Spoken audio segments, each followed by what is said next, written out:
This is Jeremy here on Metal Music Meltdown, back with another video. We have it today, guys, is another album review. This is going to be checking out the band King Witch. This is their third studio album entitled just number 3. It's dropped on June the 27th, 2025 through Listenable Records. They're a blend of heavy metal and doom metal. I even hear some old school kind of grunge kind of feels in it at times. And they're based out of Scotland. They're formed in 2015. Like I said, this is their third full length in total. This is a new band for me. Never heard of these guys prior to listening to this album. And I got sent this to me from a representative from the label. And I've had it for quite a while, like over a month now. But I just started listening to it this week. I've given it about 3 or 4 spins leading up to their release of the album. And dude, this band kicked my ass. Like, I love this album. Really, really, really good stuff. Perfect blend of, like I said, heavy metal and doom, big fat, distorted, kind of fuzzy riffs. And she's a female lead singer, and her vocals are off the charts. Her normal singing voice is kind of in the mid range. It's not super high falsetto, but she does hit some really, really crazy high falsetto notes. It's really impressive. She's probably got at least a 4-octave range, I would say, at least, judging on what I've heard. But just so much power and control, it just blew my mind. There's a couple of times listening to this album when she kind of really belts it out and hits those notes. I swear my jaw dropped and was like, wow, just incredible. So like I said, third album, it's got the copy I had 8 tracks in total. It was just over about 43 minutes in length.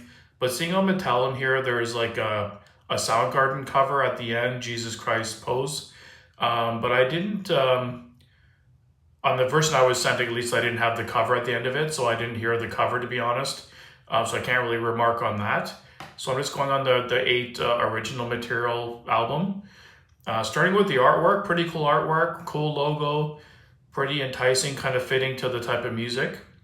And I really dug this album. Opening up with Suffer in Life, pure rocker right off the top. Her vocals kick in, really blew me away. Big crunchy riffs, really tasty solos throughout this whole album. Really well written songs. Just headbanging, really heavy rocking songs. Really get your head bobbing, and just fist in the air kind of music. Really, really good stuff. The next couple tracks, Deal with the Devil and Swarming Flies, 2 more bangers. Pure hard rockers, those doomy riffs, a little bit of fuzz on the guitars. The bass is pretty prominent on this as well, but her vocals, in my opinion, are the shining star here. The musicianship's really great, is really good as well, but the vocals are what put this band over the top for me. Just really, really good, strong vocalist, really impressive.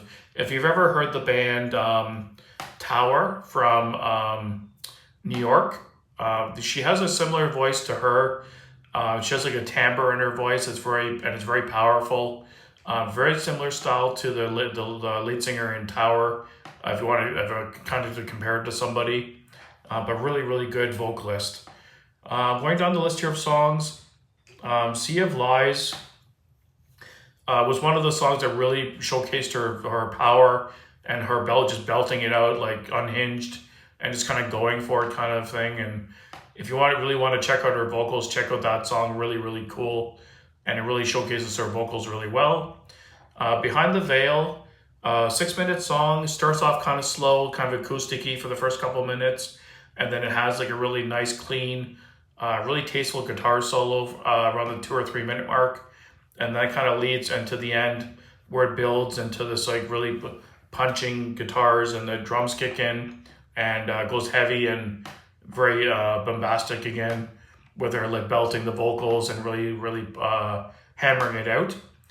And then Digging in the Dirt, really catchy song, really memorable chorus on this one. Really dug that song, one of my favorites on the album as well.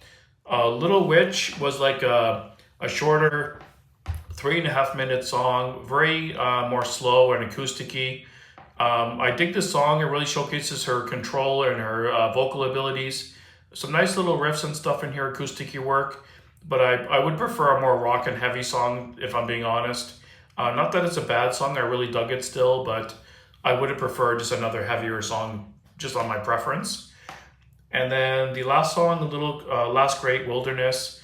A nice way to end the album. Good blend. It's like a roller coaster of super heavy parts and then some kind of softer acoustic parts, and kind of bounces back and forth, kind of giving you a roller coaster ride for 8 minutes. Really good stuff on that one as well. So overall, I love this album. I'm kicking myself for not knowing this band sooner. Thank you for the guys who sent it to me from the label. I instantly added all their albums to my Amazon wish list to pick them up as soon as I can pick them up the next time I buy some music. And yeah, definitely a band I'll be following going forward. Killer album. Definitely a standout album for the month and even the year. A strong contender for my year-end list for sure.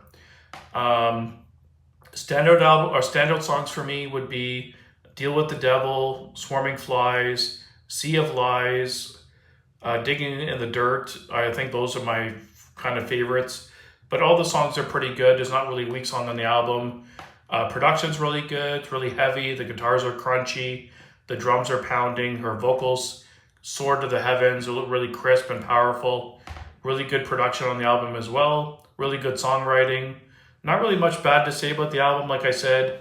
Just that one song I kind of would prefer they had another heavier song, and just a preference.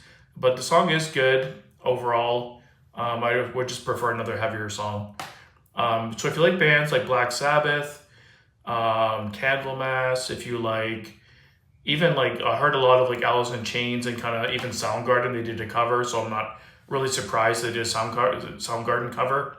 I hear a lot of their kind of almost like grungy, hard rock kind of vibe in the riff sometimes. I definitely hear some Alice in Chains influence in there.